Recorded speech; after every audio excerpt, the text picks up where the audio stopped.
The morning was gray and heavy, the kind of day that presses down on your chest with a quiet, relentless weight. I parked a few streets away from the church, taking a moment to steady myself before stepping out. Today was my mother's funeral. The thought of it made my stomach twist, not with sorrow alone, but with a mixture of dread, anticipation, and a strange flicker of satisfaction I barely admitted to myself.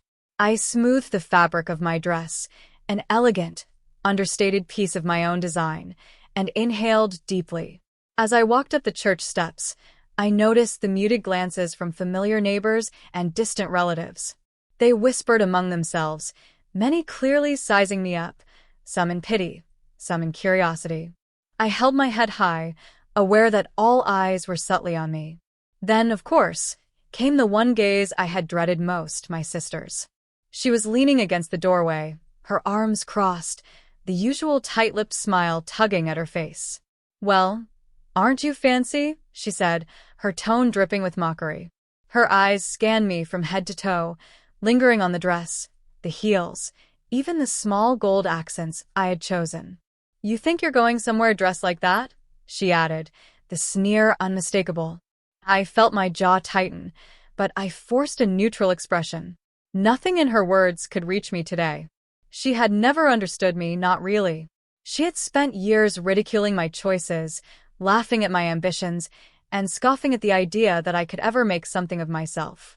Yet here I was, standing in the crowd, composed, calm, and clothed in one of my own creations. She had no idea that the dress she scorned was from the fashion brand I had built from scratch.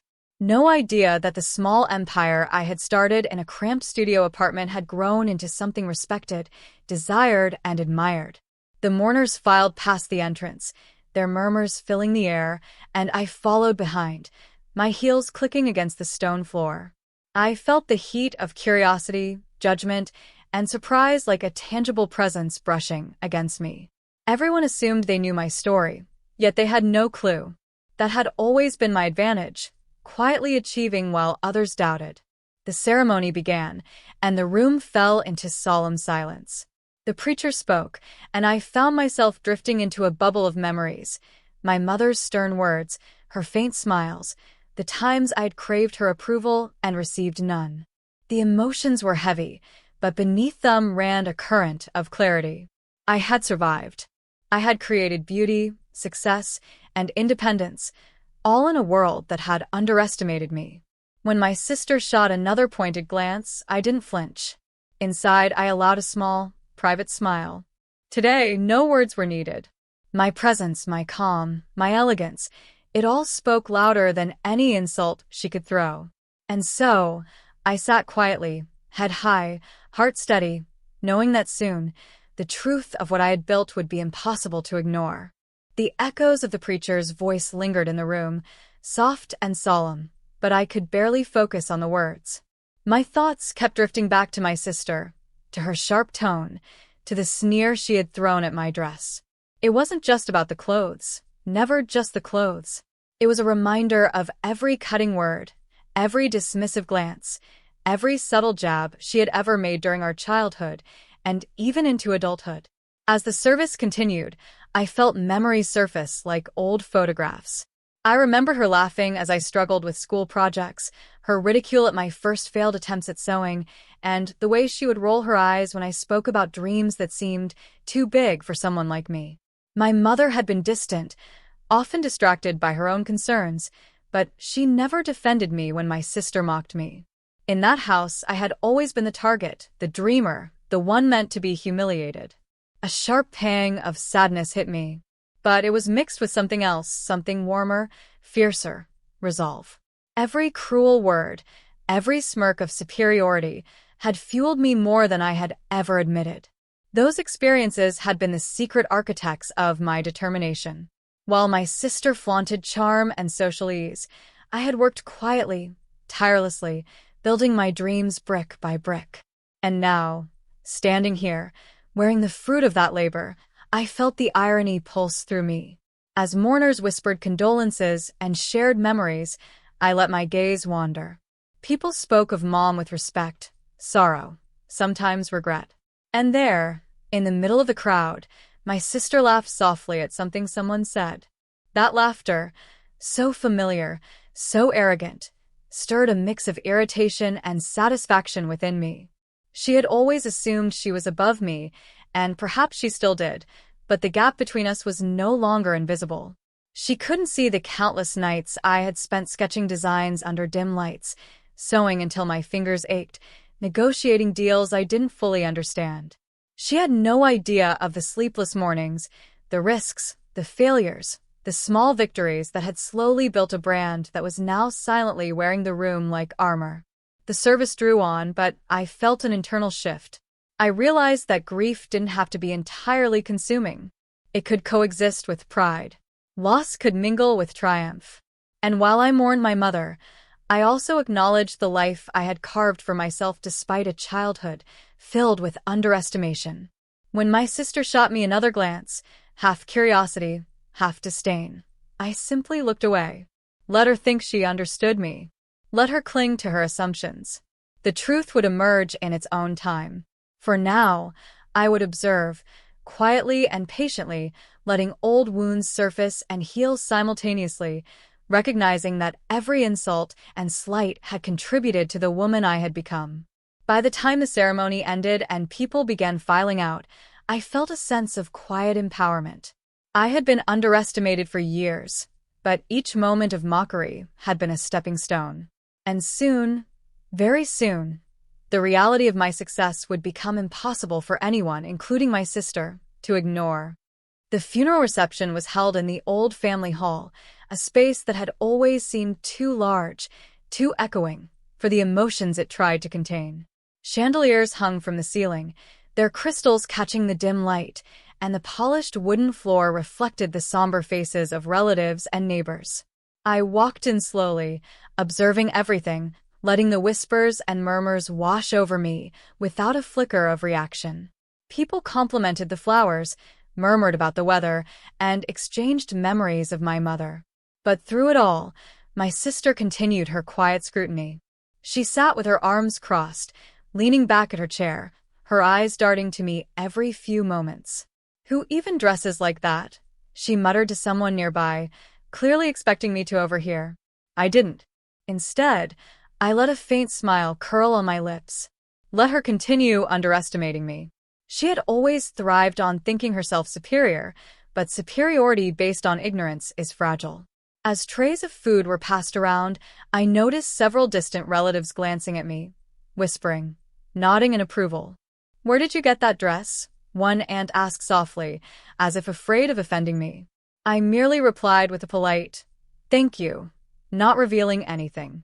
The dress, after all, was mine, not just mine to wear, but mine to have created. I could feel the subtle power it gave me, the ability to command attention without speaking, to radiate influence silently. It was a feeling I had never experienced before with my family. In the past, they had treated me as insignificant, invisible, or unworthy of attention.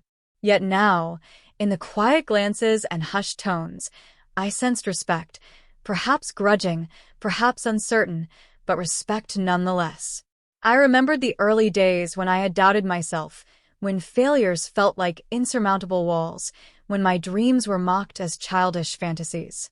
And now, sitting among them, I realized I had achieved something far greater than approval. I had achieved presence. My sister's expression shifted slightly. I caught it out of the corner of my eye, a flicker of confusion, a hint of unease. She could feel that something had changed, even if she couldn't yet put a name to it. She had always believed that mockery was power, that ridiculing me would reinforce her dominance. But power, I had learned, comes in many forms. Sometimes it's loud and brash. Sometimes it's quiet, patient, and hidden until the perfect moment. Throughout the gathering, I remained observant, noting the subtle shifts in conversation and demeanor around me. My presence was commanding without being aggressive, persuasive without words, and undeniably rooted in the success I had quietly built. I felt the old anger from my sister's ridicule transform into clarity. Every insult she had thrown, every dismissive laugh, it had all forged this silent strength. By the time the reception began to wind down, I knew that the seed of realization had been planted. People were beginning to notice, to question, to admire without realizing why. And my sister, with her forced smile and uneasy posture, would soon come to understand that I was no longer the person she could casually belittle. The quiet power I carried was now visible to everyone, and there was nothing she could do to stop it. As the funeral chatter continued around me, my mind began to drift. I closed my eyes for a brief moment, and the present seemed to dissolve, replaced by the vivid memories of a life that had started far from elegance or ease. I was transported back to a tiny apartment, barely furnished, with a threadbare couch, a flickering lamp, and a single sewing machine that I had saved for months to buy. That small, cramped space had been the birthplace of my dreams, a place where failure and hope lived side by side. I remembered staring at blank sketchbooks, pencils in hand, wondering if I had the skill, the courage, the sheer stubbornness to turn my ideas into something real. The first designs were clumsy, uneven, sometimes downright disastrous. I had no one to guide me, no mentors, no wealthy backers. Just determination, a little talent, and an obsession that refused to let me sleep. Nights stretched into mornings, and mornings blurred into more nights. The hum of the sewing machine became my heartbeat, the smell of fabric my constant companion. Every time I presented a design to potential buyers or small boutique owners, I faced rejection. "It's too ambitious," one had said. "Who would pay for this?" another sneered. And yet, I refused to give up. Each no was a lesson, each critique a stepping stone. Slowly, painstakingly, I refined my vision. I learned the value of patience, the importance of perseverance, and the strength of refusing to be defined by other people's opinions. I also remembered the personal sacrifices. Social events were skipped, relationships strained, countless nights spent alone with my work. There were moments of doubt, nights when tears soaked the pages of my sketches, when the weight of exhaustion and uncertainty made me question whether I had overestimated myself. But somewhere deep inside, a spark kept burning, the unwavering belief that my designs could one day be more than just fabric and thread. They could tell a story, make people feel, and yes, even command respect. It wasn't overnight. The first small orders were humble, barely covering costs. But then came the first major breakthrough. A boutique in the city agreed to display my line. That tiny victory ignited a chain of opportunities. Slowly, my brand grew, catching the attention of fashion enthusiasts and media alike.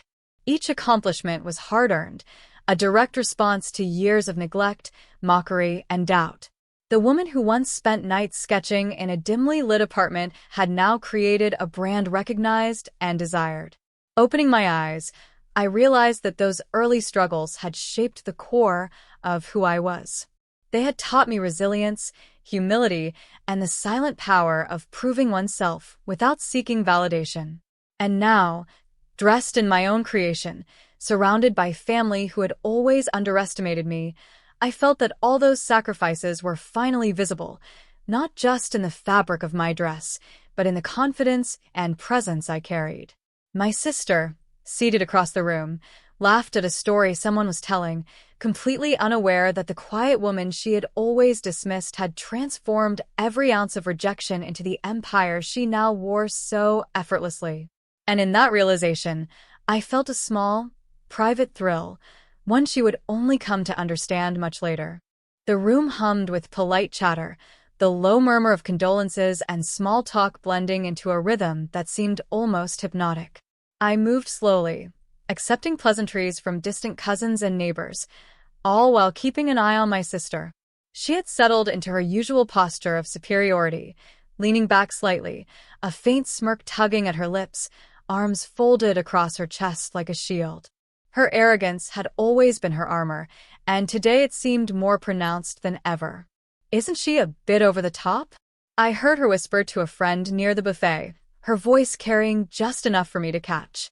My lips curved into a subtle smile. Over the years, her underestimation had become almost predictable.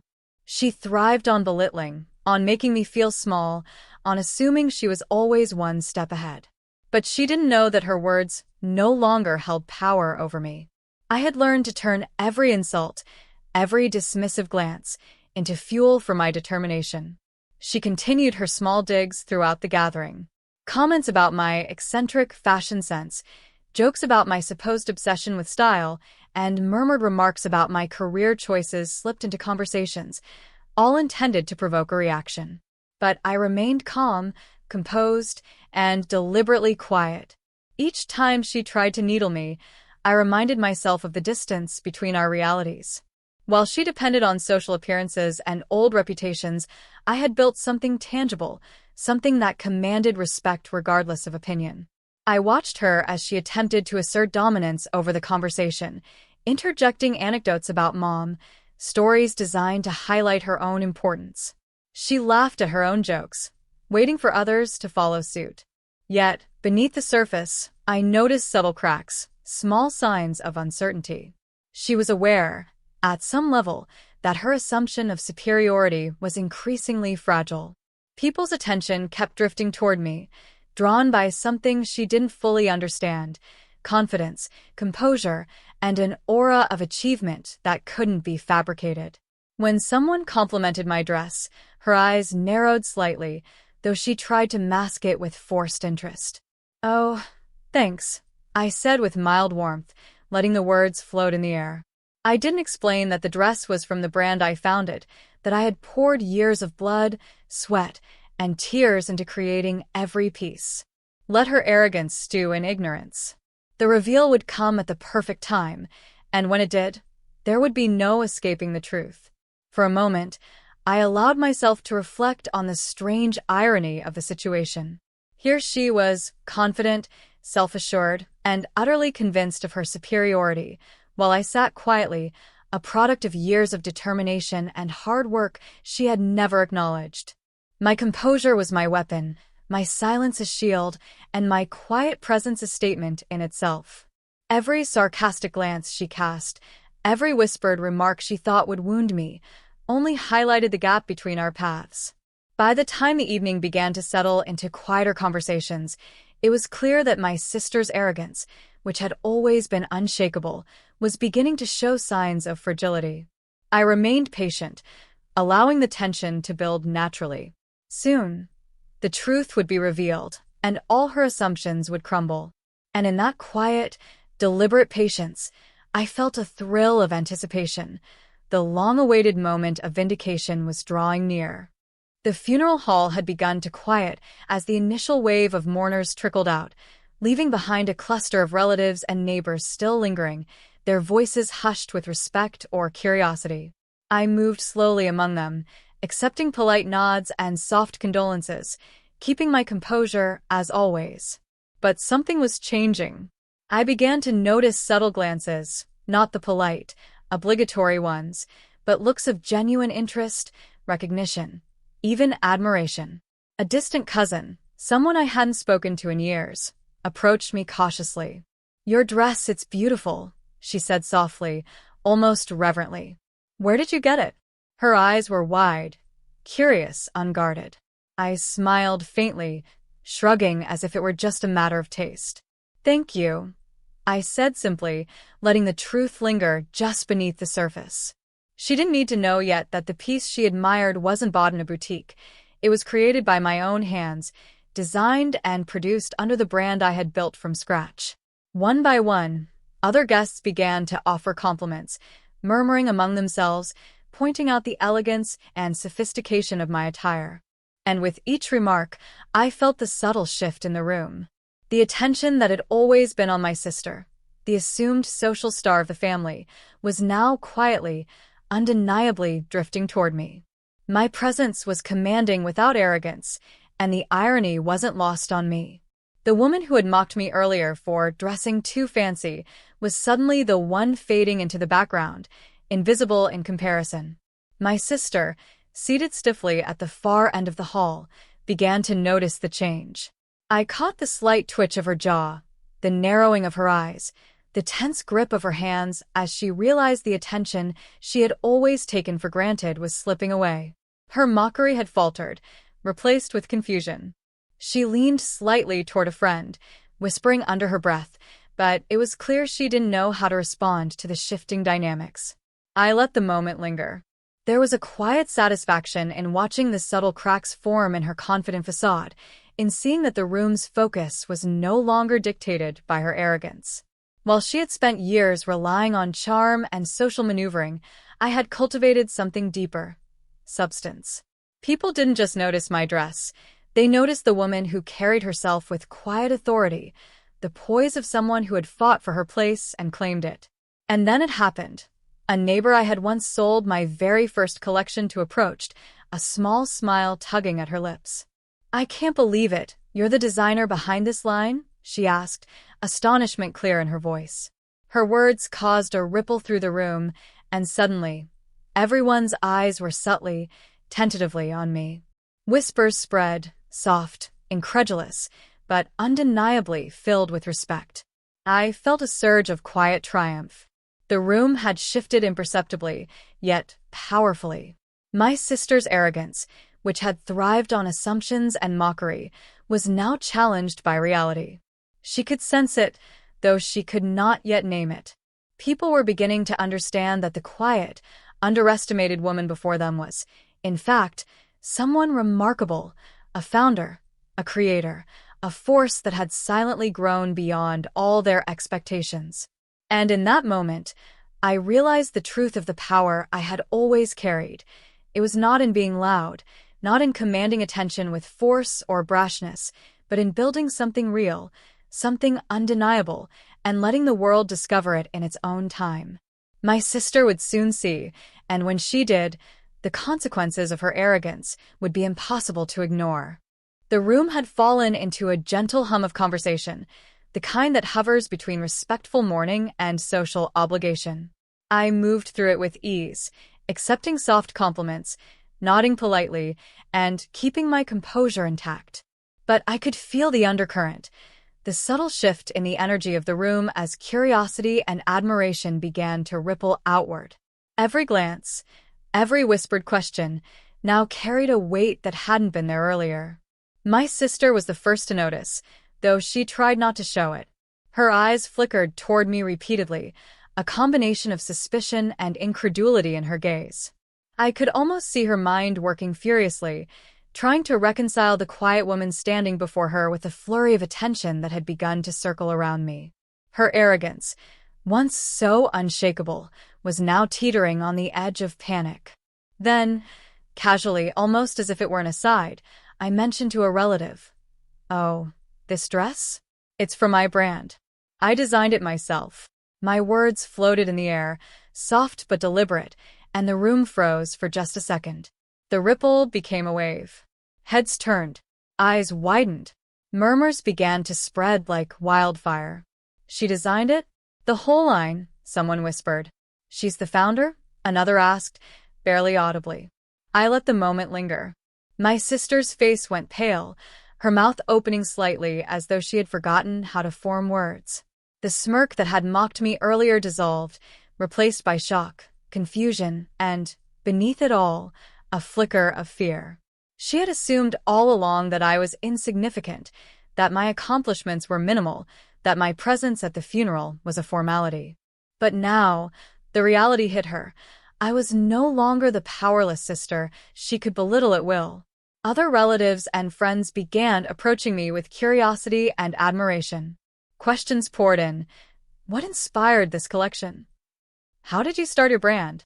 I've seen these designs in the boutique windows." I answered each politely, my tone calm but confident, letting them see not only the creativity but the vision and determination behind it. Every detail I shared reinforced the truth. They were speaking to a founder, a visionary, a woman who had quietly built an empire without fanfare or help. And all the while, my sister sat frozen, struggling to mask her emotions. She shifted in her chair, attempted a forced laugh, and even tried to interject a comment about Mom, but the words caught in her throat. Her usual armor of arrogance had failed. The very thing she had relied upon, her assumed superiority, her sense of entitlement, had crumbled before the quiet truth of my achievement. I felt a surge of satisfaction, not cruel, not vengeful, but deeply affirming. This was the moment I had imagined countless times during the long nights of struggle and toil. To finally stand visible, respected, and undeniably accomplished, in the face of the one who had tried to diminish me all my life, was a triumph of resilience and patience. The reveal had done more than just shock my sister. It had shifted the balance in the room. People were looking at me differently now, with recognition, respect, and admiration. I realized in that moment that true power does not scream for attention.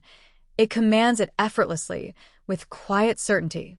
And my sister, for all her earlier arrogance, could only watch, helpless, as the world finally saw me for who I truly was. The air in the room had shifted so completely that it felt almost tangible.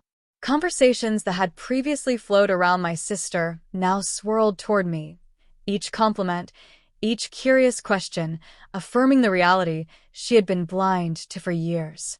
And through it all, I watched her. My sister, who had spent a lifetime believing she held the upper hand, was now frozen in disbelief. Her eyes darted from one person to another, trying to gauge if what she was seeing was a mistake, a misunderstanding. But no. The recognition of my achievement was undeniable. I had quietly built a brand that people admired, respected, and wanted.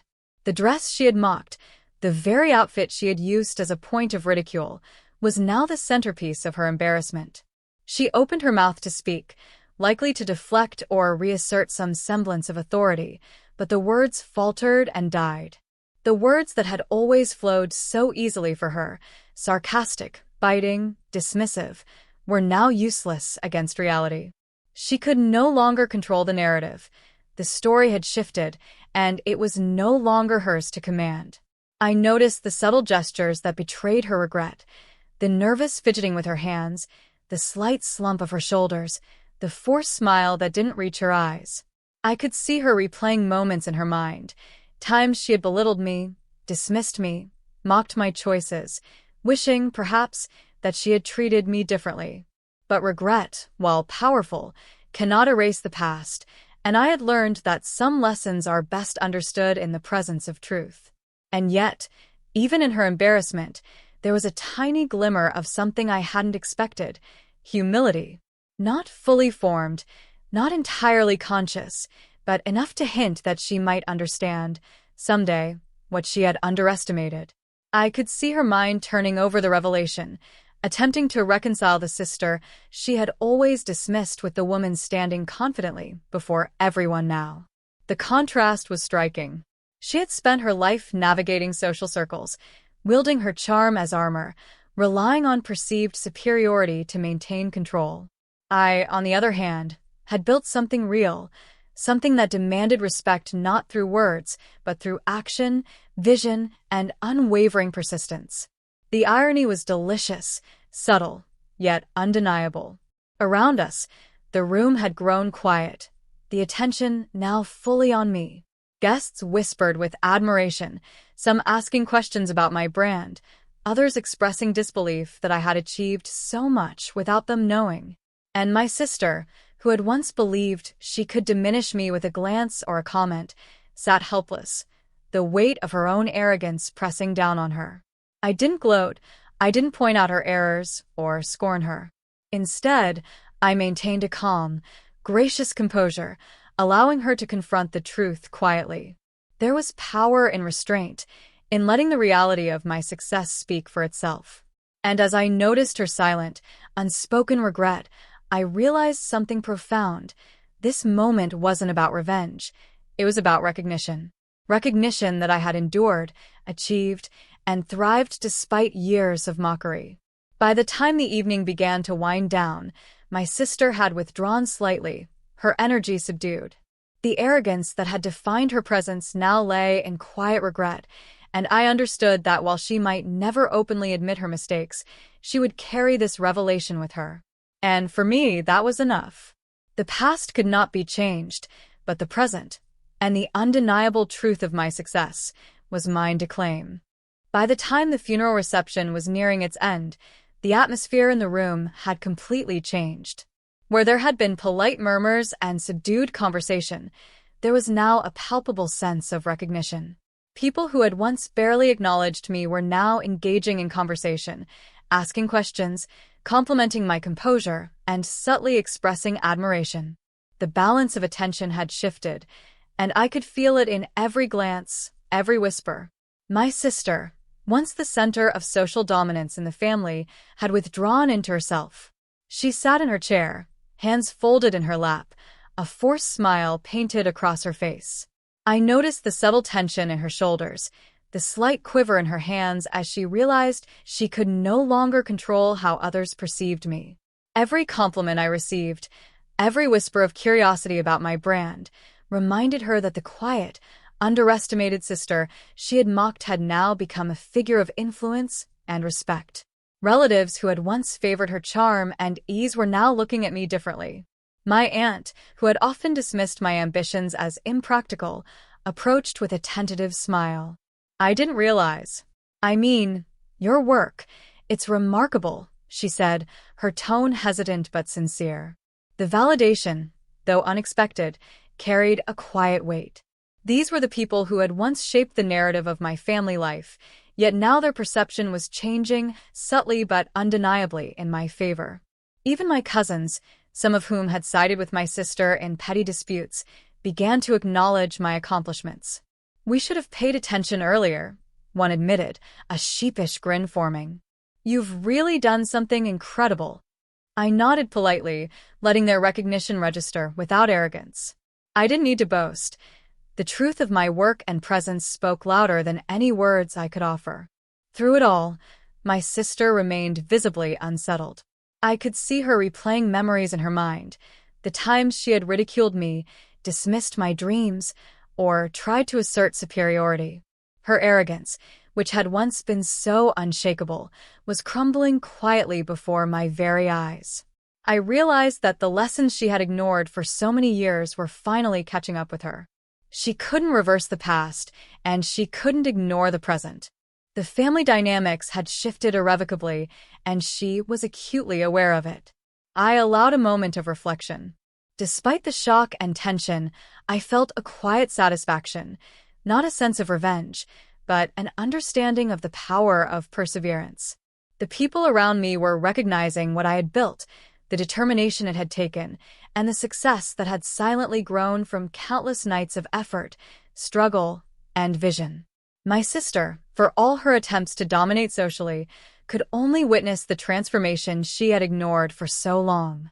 By the end of the reception, it was clear that the family dynamic had shifted. Where my sister had once been the assumed center of attention, I now commanded respect without saying a word. The acknowledgement from relatives, neighbors, and friends created an invisible but undeniable shift in the hierarchy. The quiet power I had cultivated over years of effort had now become visible to everyone, and there was no going back. As I left the hall, I realized that this moment was more than just recognition of my achievements. It was a turning point in how my family would perceive me moving forward. Respect had been earned, admiration had been claimed, and the narrative of my life, one that had often been written by others, was now firmly in my own hands.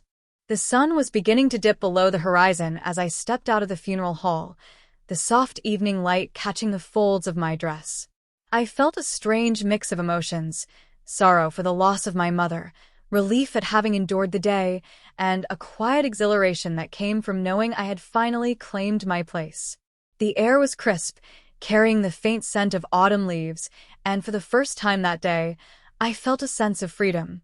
The funeral had been more than a ceremony. It had been a revelation. My sister, once so quick to mock and belittle, had been confronted with the undeniable truth of my achievements. The room that had previously amplified her arrogance now reflected the reality of my success. Her regret, subtle yet unmistakable, lingered in her posture and in the careful avoidance of my gaze. And as much as I had expected satisfaction from that moment, the real triumph was internal. It was the calm, unshakable confidence that comes from knowing you have risen, not by overshadowing others, but by building yourself quietly, diligently, and deliberately. I walked to my car, the soft click of my heels echoing on the pavement, a rhythmic reminder of each step that had brought me here. From the late nights in a cramped apartment, hunched over a sewing machine, to the small breakthroughs that led to my first boutique orders, every struggle, every sacrifice had culminated in this moment. I realized that true achievement isn't just about recognition, it's about transformation. I had transformed myself, my life, and my future, and nothing anyone could say or do would diminish that. As I drove home, I let my thoughts wander. The road ahead was no longer clouded by doubt or resentment. I had proven to my family and to myself that I could rise above mockery, criticism, and underestimation. Yet the experience had also taught me something deeper. Power lies not in revenge, but in integrity, vision, and resilience. My sister's regret, while evident, was hers to process. I had no desire to gloat or inflict further pain. I simply carried forward the quiet satisfaction of knowing I had achieved what I set out to do. Arriving at my apartment, I paused by the window, looking out over the city lights. The world stretched before me like a canvas, vast and full of possibilities. I allowed myself a private smile, thinking of the brand I had built, the empire that had started from nothing but determination and creativity. This was more than clothing. It was a symbol of perseverance, of turning adversity into achievement, and of silently proving oneself to those who doubted you. For the first time in a long while, I felt truly at peace. The past, with all its wounds and mockery, had shaped me into someone strong and unshakable. The present, with its recognition and quiet triumph, affirmed that my efforts had meaning. And the future? It was entirely mine to shape. My sister, my family, and the world would see what I chose to reveal, and they would respect it. Not out of fear or envy, but because it was real, undeniable, and achieved with patience, intelligence, and heart. As night fell, I turned away from the window and began to sketch new designs, already envisioning the next chapter of my brand. Life had offered me an unexpected stage that day, a moment of validation and revelation, but it was only the beginning. With every thread, every sketch, and every creation, I was weaving a story that no one could mock or diminish, a story entirely my own. And in that, I found a freedom more profound than any triumph, a power more enduring than any fleeting arrogance. The future awaited, bright and unshakable, and I was ready to step into it, confident, resilient, and unapologetically me.